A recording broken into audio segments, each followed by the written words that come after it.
नमस्कार, लोकसंदेश न्यूजमध्ये आपले स्वागत. मी मयुरी कुंभार. पाहुयात आजच्या काही ठळक घडामोडी. भारतीय घटनेचे शिल्पकार भारतरत्न डॉक्टर बाबासाहेब आंबेडकर यांनी केलेल्या कायद्यांमुळेच वयोवृद्धांचे जीवन सुरक्षित झाले आहे. देशाच्या संविधानात ज्येष्ठ नागरिक, महिलांनाच नव्हे तर प्रत्येकाला अधिकार देऊन संरक्षण करणारे डॉक्टर बाबासाहेब आंबेडकर हे स्वतंत्र भारताचे शिल्पकार आहेत, असे मत खासदार रामदासजी आठवले युथ फाउंडेशनचे संस्थापक अध्यक्ष संदेशभाऊ भंडारे यांनी व्यक्त केले. खासदार रामदासजी आठवले युथ फाउंडेशन संचलित हौसाई वृद्धाश्रम सांगली येथे घटनाकार भारतरत्न डॉक्टर बाबासाहेब आंबेडकर यांच्या 69व्या महापरिनिर्वाण दिनी अभिवादन करण्यात आले. यावेळी प्रमुख पाहुणे दैनिक पुण्यनगरीचे संपादक दत्तात्रय कुलकर्णी, डॉक्टर बाबासाहेब आंबेडकर संशोधन आणि प्रशिक्षण संस्था बार्टी, सांगलीचे प्रकल्प अधिकारी गणेश सवाखंडे, विश्व योग दर्शन सांगलीचे कार्याध्यक्ष बाळकृष्ण चिटणीस आदी मान्यवर उपस्थित होते. या प्रसंगी संदेशभाऊ भंडारे यांनी पुढे म्हटले आहे, स्वातंत्र्य, समता, बंधुता, एकात्मता याची शिकवण बाबासाहेब आंबेडकर यांनी सर्व देशाला दिली. बाबासाहेबांचा जन्म झाला नसता तर स्त्रियांचे शिक्षण, त्यांचे हक्क घटनेद्वारे त्यांना मिळाले असते का? देशातील सर्वोच्च व्यक्ती, पंतप्रधान, राष्ट्रपती, उच्च पदस्थ व्यक्ती यांना जो एकाच मताचा अधिकार आहे, तोच अधिकार रस्त्यावरच्या भिकाऱ्याला सुद्धा आहे. असा अधिकार बाबासाहेबांनी घटनेमध्ये दिला आहे. जगातील दिग्गंतिक कीर्ती डॉक्टर बाबासाहेबांना त्यांच्या ज्ञानामुळे मिळाली आणि या त्यांच्या कार्याचा आदर्श सर्व समाजाने घ्यावा. शिका, संघटित व्हा, संघर्ष करा हा नारा बाबासाहेबांनी सर्व समाजाला दिला. यावेळी स्वागत प्रास्ताविक ऋतुजा कांबळे यांनी केली, तर सूत्रसंचालन चेअरमन सिद्धार्थ कांबळे यांनी केले. यावेळी बाळकृष्ण चिटणीस, गणेश सवाखंडे, विजय लांडगे यांनी मनोगते व्यक्त केली. या प्रसंगी संचालक हरिदास खबाले, ॲडव्होकेट शिवाजी कांबळे, विकास भंडारे, सचिव निलेश भंडारे, शकुंतला कांबळे, जयवंत माळी, धनराज जाधव, नजीर मुजावर, महेंद्र गाडे, चंदन बनसोडे, जितेंद्र पवार, रेखाताई शेंडे, सुमनताई वाघमारे, माजी उपसरपंच निर्मलाताई पवार, शाहीर चंद्रकांत गायकवाड, माजी उपसरपंच निर्मलताई पवार, व्यवस्थापक माजी प्राचार्य अनिल कांबळे, अजय पवार आदी मान्यवरांसह विविध संस्थांचे पदाधिकारी, संस्थेचे कर्मचारी मोठ्या संख्येने उपस्थित होते. शेवटी आभार अधीक्षक रेखा माळी यांनी मानले.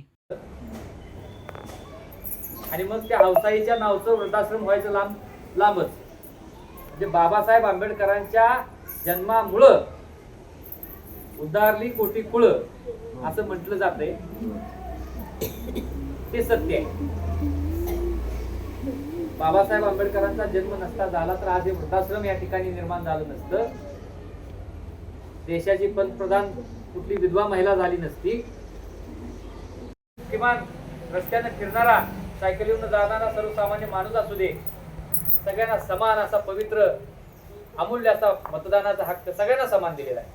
कोण प्रधानमंत्री आहे, कोण महापौर आहे म्हणून त्याला 2-2 मताचा अधिकार दिलेला नाही. सगळ्यांना समान. आणि ही किमया परमपूज्य बाबासाहेबांनी केल्यामुळं आज या ठिकाणी आपण सर्वजण गुण्या गोविंदाने आणतोय. हजारो जाती, शेकडो धर्म, अनेक बोलीभाषा, अनेक प्रथा, अनेक परंपरा असलेला हा देश एका संविधानानं बांधून ठेवायचं काम परमपूज्य डॉक्टर बाबासाहेब आंबेडकरांनी केलं. म्हणूनच आज संपूर्ण जगातले जेवढे देश आहेत त्या सगळ्या देशातल्या प्रधानमंत्री असू दे किंवा कोणी असू दे, विद्वानातले विद्वान असू दे, बाबासाहेबांना सूर्य मानलं जातं. बाबासाहेब आंबेडकर हे दलित कुटुंबामध्ये जरी जन्माला आले असले तरी त्यांना जे चटके बसले, त्यांच्यावरती जे काय अन्याय अत्याचार झाले त्याचा बदला कधी कुणावर त्यांनी घेतला नाही. आणि अशा महान व्यक्तिमत्वाचं आज महापरिनिर्वाण आहे. आणि म्हणून त्यांच्या या महापरिनिर्वाण दिनाच्या निमित्तानं मी खासदार रामदास आठवले युथ फाउंडेशन, आपला हौसाई वृद्धाश्रम आणि आपल्या सगळ्यांच्या वतीनं त्यांना कोटी कोटी प्रणाम करतो.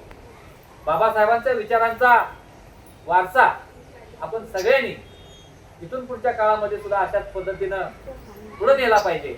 बाबासाहेबांचे समतेचे, बंधुत्वाचे, स्वातंत्र्याचे विचार इथून पुढच्या काळामध्ये सुद्धा अशाच पद्धतीनं सर्वांना शेवटच्या घटकातील वंचितापर्यंत पोहोचले पाहिजे.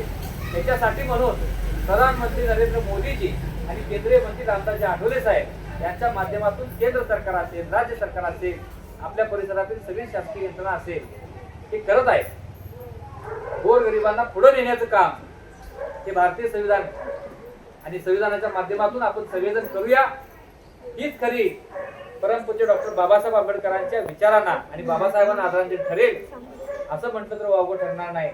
मी एवढंच बोलतो आणि परत एकदा आपल्या सगळ्यांच्या वतीनं परमपूज्य डॉक्टर बाबासाहेब आंबेडकरांना नमन करतो आणि या ठिकाणी थांबतो. जय भीम, जय भारत.